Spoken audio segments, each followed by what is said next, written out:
तंगवानी में महंगाई ने होटल भी वीरान कर दिए। इन होटल में सिर्फ 2 अफराद नज़र आ रहे हैं। कई होटल बंद हो चुके हैं। होटल मालकान बेरोजगार।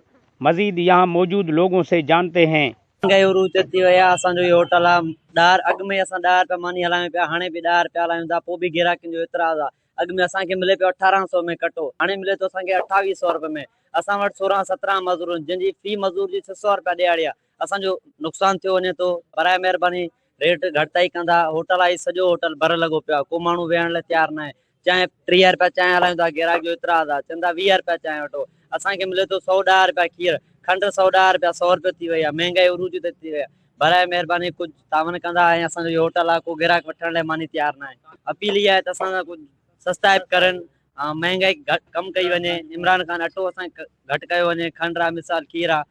महिरबानी असांजी इहा ई गुज़ारिश आहे। असांजो इमरान खान खे अपील आहे जेका सस्ताइप कई वञे।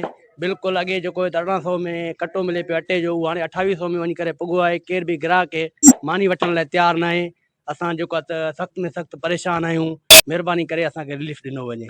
इन लोगों का कहना था कि आटा फी मन 2800 रुपये, घी 500 रुपये फ़ी किलो, दूध 110 रुपये फ़ी किलो, चीनी 110 रुपये फ़ी किलो होने से होटल मालकान को बहुत माली नुकसान हो रहा है, क्योंकि रोटी, सालन और चाय का रेट वही पुराना चल रहा है।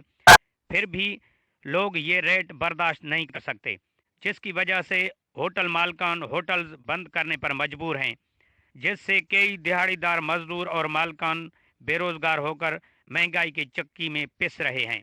आला हुकाम इसका नोटिस लेकर गरीब मजदूरों और मालकान को रोजगार फराहम करे।